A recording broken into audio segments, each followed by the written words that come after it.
좀 이해 좀 바하게 들어가더라도 우리 카톡이라도 계속 좀 다 올릴 테니까요.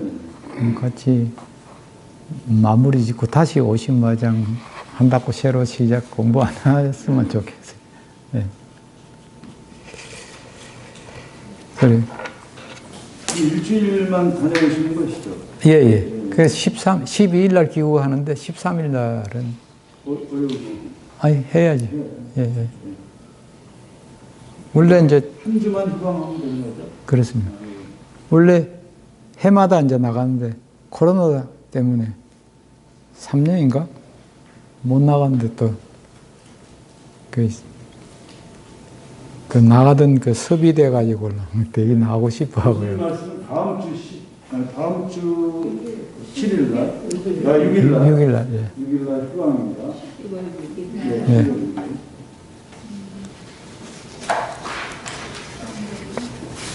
그러면 지금 사변상론 두 번째 이걸 좀 빨리빨리 한번 읽어 나갑시다. 아나나 이 삼마제에 든 선남자들이 선정에 들어 움직임이 없고 지혜를 밝혀 미혹하지 않으며 편협하지 않는 바른 마음을 성취하여 마가 틈을 노릴 수 없는 경계에 들면 태어나는 중생의 근본을 추궁하게 됩니다. 말하자면 중생이 태어나는 근은 모든 움직임의 근원이 행음이거든요. 우리가 태어난다는 것 그 자체가 행이잖아요. 태어난다는 것 자체가 동이고 행이고 그렇단 말이에요. 태어나는 중생의 근본을 추궁하게 되는데 여기서 행음이 깊고 엄밀하여 알아보기 어렵다.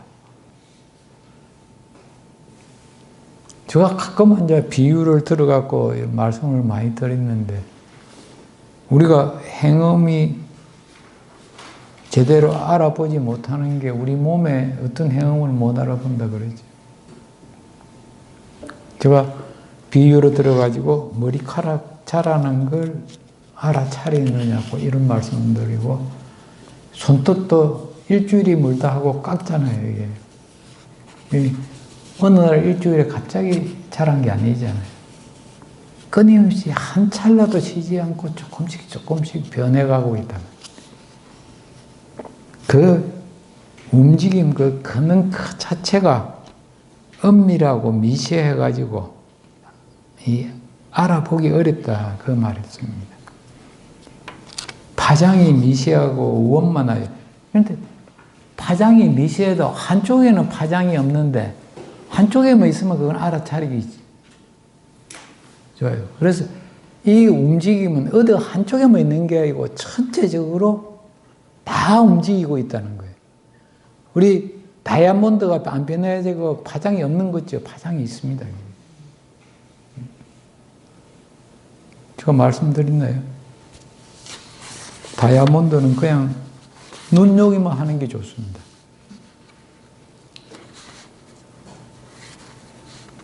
다이아몬드가 굉장히 냉한 물건이. 우리 이 중금속을 분해하는 말하자면은 독을 없애는 언이 독약이 너무 금방 변하잖아요. 새까맣게.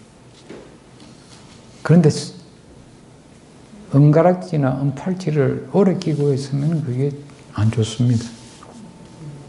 그 은은 냉한 물질이거든.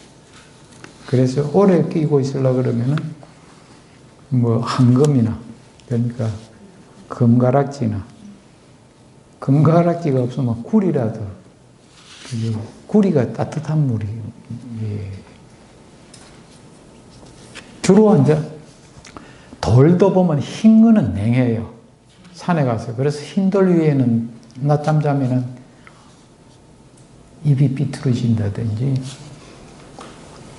옛날에 우리 소 먹이러 가가지고, 저도 이제 소 먹이러 다니면서 소 타고도 다니고 그랬거든, 어릴 때.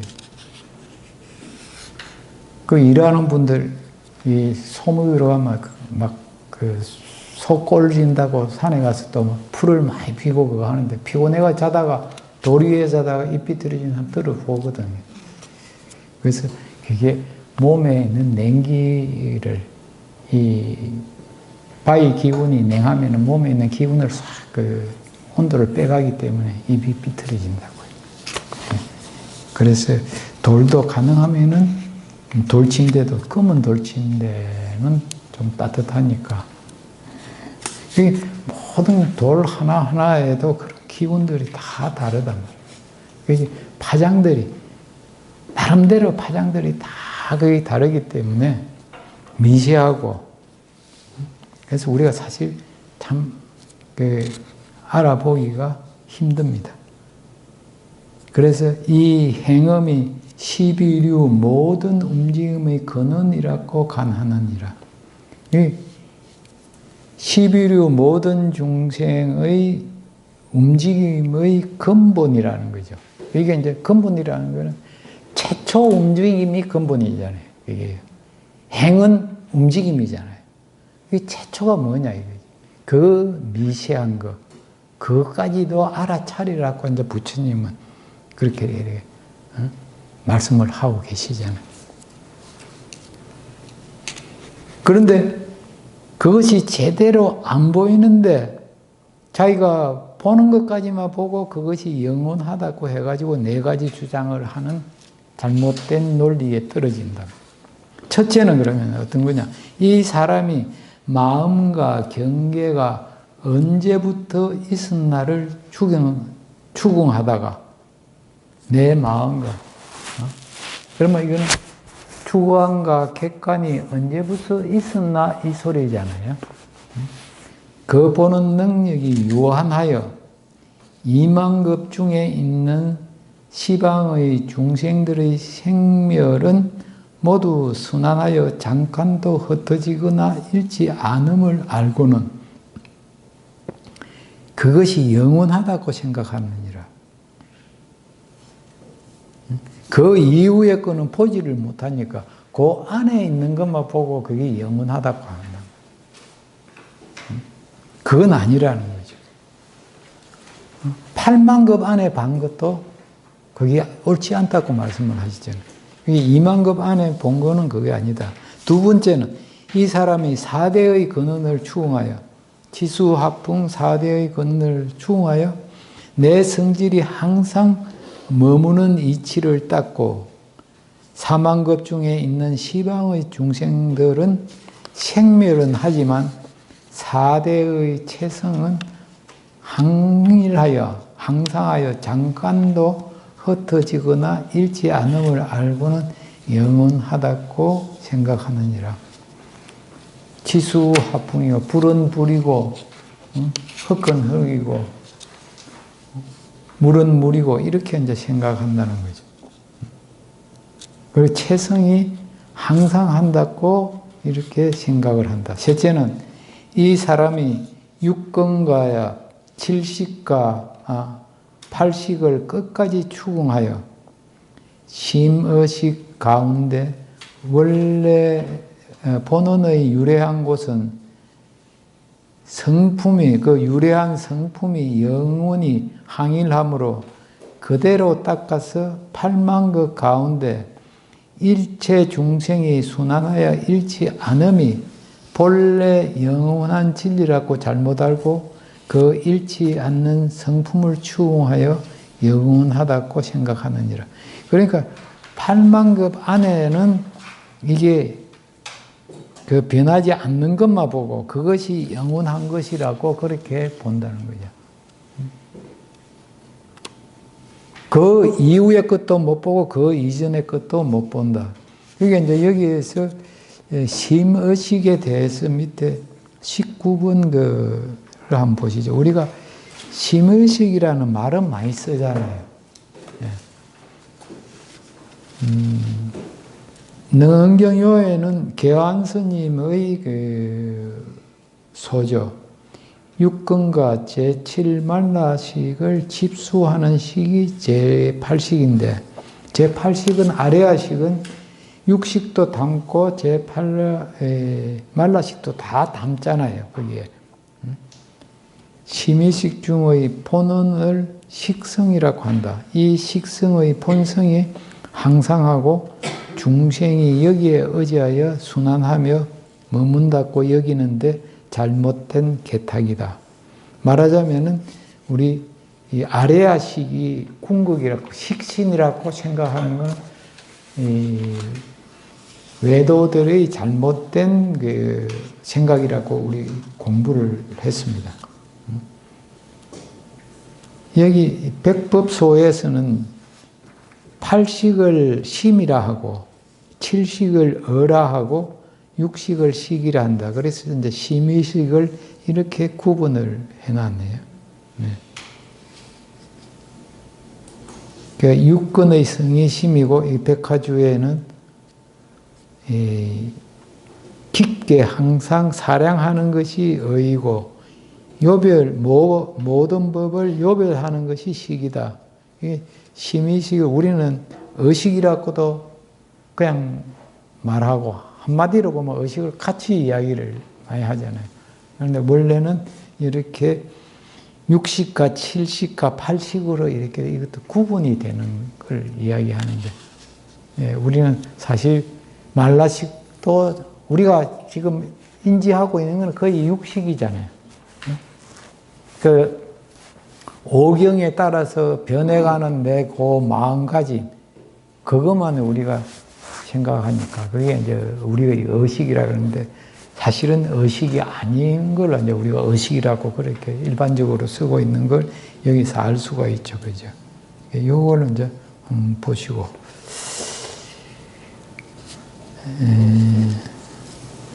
그리고 넷째는 이 사람은 상음의 근원이 다 없어졌으니, 말하자면은 우리가 이 생각을 망상을 끄는 그걸만 보고 그 근원이 다 없어졌으니 생의 이치는 더 이상 흐르거나 멈추거나 옮기거나 구르는 일이 없다. 생멸을 생각하는 마음이 이제 이미 영원히 멸했으니 이 이치 가운데 자연히 생멸이 아닌 법을 성치 아닌 한 것이다. 라 잘못 헤아려 생멸의 근원인 행음이 영원하다고 생각하느니라. 생멸하는 근원을 가지고 자꾸 그걸 영원하다고 이렇게도 생각하고 저렇게도 생각하는 그게 이제 잘못된 삿된 견해라는 거예요. 그것이 이제 그렇게 개탁해서는 안 된다는 걸 자꾸 강조를 하고 있습니다. 시간 나는 대로 이제 저도 이게 한문으로 다 돼가 있는 걸 전부 다 이제 조금이라도 도움이 될까 싶어서 토도 붙이고 막 풀어놔가지고 했는데 사실은 지난 24일부터 25일까지는 우리 부산 백스코에서 전시회가 있어가지고 올라갔다가 내려갔다가 일요일 날 마무리 짓고 올라와가지고 어제 준비를 좀 많이 했어야 되는데 저녁에 또 축구 봐야 돼가지고 축구 보고 그런다고 더 상세하게는 못했는데 그래도 좀 신경을 써가지고 준비를 했는데 조금 어렵더라도 이 각주 달아난 거 이거 한 번씩 좀 집에서라도 읽어 봐주세요. 왜냐하면은 이게 어느 분은 어떻게 이걸 해석해 놨더라, 어느 분은 어떻게 해석해 놨더라, 이걸 쭉 보면서 그래도 가장 우리가 이해하기 쉬운 것만 나름대로는 저 나름대로는 이게 이제 신경 써가지고 이렇게 각주를 달아나는 거니까 이걸 해보시고 이러한 영원하다는 생각 때문에 두루 아는 바른 지혜를 읽고 부처님이 이제 영원하다 그러면은 재행무상이 아니잖아, 그러죠. 외도로 타락하여 보리성을 알지 못합니다. 이를 제2외도가 내세우는 원만한 영혼이라는 논리라고 하느니라. 이게 이제 읽어보면은 내용은 어느 정도 좀 알기는 알겠죠. 그런데 이제 이걸 실제 이제 어떤 거를 보면은 여기에 보면은 설명하는 거는 쉽게 인정되는 것도 있지만은 경험해보지 못한 거는 사실 또 인정하기가 쉽지는 않습니다. 그래도 이걸 각 줄을 읽으시면서 계속 좀 하시고, 그리고 우리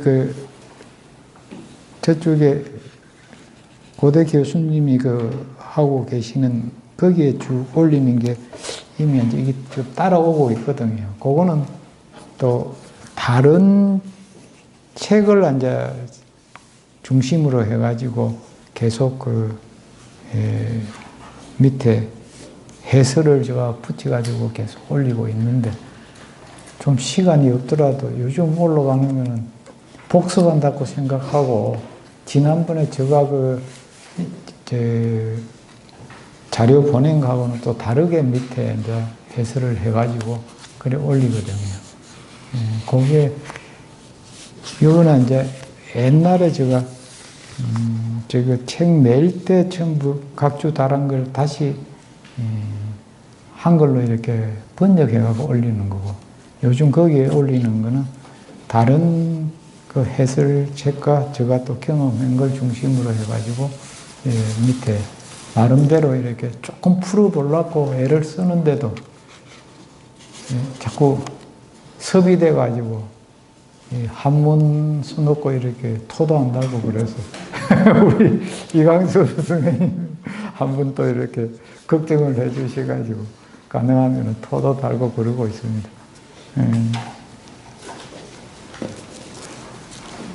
이렇게 조금 이렇게 사실이 좀 딱딱하죠, 그죠? 은경이 좀 딱딱해요. 그래서 좀 지루하기도 하고, 이게 딱딱하면은 말하는 제가 좀 재치 있게 말을 잘하든지 두 가지 중에 하나를 해야 되는데, 딱딱한 데다가 제가 말도 좀 언어를 해가지고 공부하시는 여러 어르신들이 되게 힘드시리라고는 생각은 합니다만, 그래도 이제 끝까지 이렇게 잘 경청해 주셔서 대단히 감사합니다. 오늘 여기서 끝내겠습니다.